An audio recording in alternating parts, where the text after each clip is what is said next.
জয় নিতাই গৌর, রাধে রাধে, হরে কৃষ্ণ। সকলকে আমার ধন্যবাদ। আজকে শ্রীমদ্ ভগবদ গীতার শ্লোক নাম্বার কর্মযোগের উপরে 40 হবে।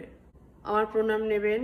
ওং অজ্ঞানতিমিরান্ধস্য জ্ঞানাঞ্জন শলাকায়া চক্রস্মিতাঞ্জন তস্मै শ্রী গুরুবে নমঃ। শ্রী চৈতন্য মনোভীষ্টং স্থাপিতং যেন ভূতলে স্বয়ং রূপ কদামহং দদাতি স্বপদান্তিকং। বন্দেহং শ্রীগুরু শ্রীযুত পদকমলং শ্রীগুরুন বৈষ্ণবাংশং শ্রীরূপং সাগ্রজাত সঘন রঘুনাথাতীতং তং সদ্বিজং সদ্বৈতং সাবধূতং পরিজন সহিতং কৃষ্ণ চৈতন্য দেবং শ্রী রাধা কৃষ্ণ পদং সহগণ ললিতা শ্রী বিশাখান্বিতশ্চ। হে কৃষ্ণ করুণা সিন্ধু দীনবন্ধু জগৎপথে গোপীশ গোপীকান্ত রাধাকান্ত নমস্তুতে।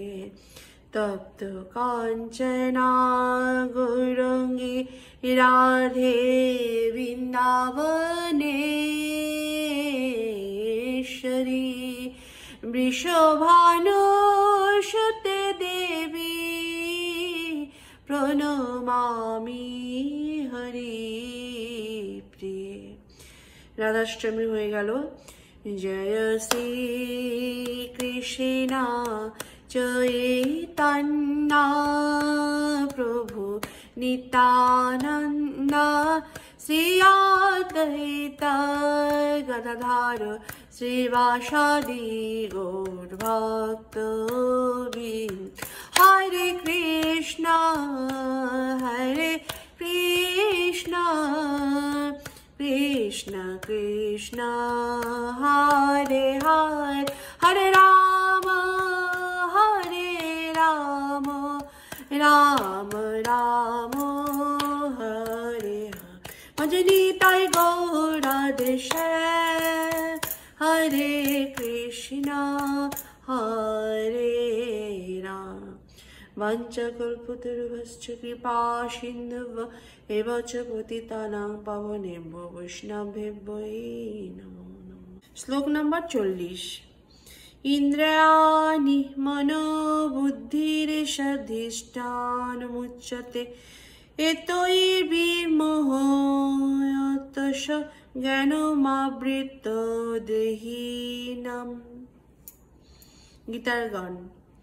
সেই কামধিষ্ঠিত ইন্দ্রিয়াদি মনে বুদ্ধিতে বসিয়াকে নিখিল ভুবনে বদ্ধ জীব সে কারণে দেহ অভিমানী স্বতন্ত্রের ব্যবহার নাহি জানে জ্ঞানী। অনুবাদ। ইন্দ্রিয় সমূহ মন ও বুদ্ধি এই কামের আশ্রয়স্থল। এই ইন্দ্রিয় আদির দ্বারা কাম জীবের প্রকৃত জ্ঞানকে আচ্ছন্ন করে তাকে বিভ্রান্ত করে। তাৎপর্য কি? বদ্ধ জীবাত্মার দেহের ভিন্ন ভিন্ন গুরুত্বপূর্ণ অংশতে শত্রু অধিকার করে বসেছে। তাই ভগবান শ্রীকৃষ্ণ যে সমস্ত অংশের কথা ইঙ্গিতে আমাদের বুঝিয়ে দিচ্ছেন, যাতে আমরা তার সেই শত্রুকে পরাভূত করতে পারি। ইন্দ্রিয় আদি সমস্ত কার্যকলাপের কেন্দ্র হচ্ছে মন। তাই মন হচ্ছে সমস্ত ইন্দ্রিয় সুখ ভোগের করার বাসনার কেন্দ্রস্থল। তাই যখন আমরা ইন্দ্রিয় উপভোগের কথা শুনি, তখন স্বভাবতই মন ইন্দ্রিয় তৃপ্তির সকল প্রকার চিন্তাভাবনা আস্থাস্থল হয়ে ওঠে ও তারই ফলে মন ও ইন্দ্রিয়গুলি হয়ে ওঠে কাম প্রবৃত্তির আধার। এরপরে বুদ্ধি বিভাগটি হয় সে সমস্ত কাম প্রবৃত্তির রাজধানী। বুদ্ধি হচ্ছে আত্মার সবচাইতে অন্তরঙ্গ প্রতিবেশী। এই বুদ্ধি যখন কামের দ্বারা উন্মুক্ত হয়ে ওঠে, তখন সে আত্মাতে অহংকারের সঞ্চার করে। যার ফলে আত্মা জড় ইন্দ্রিয় মনের সঙ্গে জড়িয়ে গিয়ে জড়ের মাঝে তার স্বরূপ অন্বেষণ করে। জড় ইন্দ্রিয় সুখকে প্রকৃত সুখ বলে মনে করে আত্মা তখনই তা উপভোগ করতে মত্ত হয়ে ওঠে। শ্রীমদ্ ভগবতে 10:84/13 আত্মার এই আত্মবিস্মৃতিকে খুব সুন্দরভাবে ব্যাখ্যা করে বলা হয়েছে, যস্যাৎ বুদ্ধি কুণপেত্রী ধাতুকে সদ্যি কলত্রাদিষু ভৌমৈ ইজাধি জ্যোতির্ত বুদ্ধি সলিলে না কহিচিজ জনেশাভিজ্ঞেষু স এব গোক্ষর।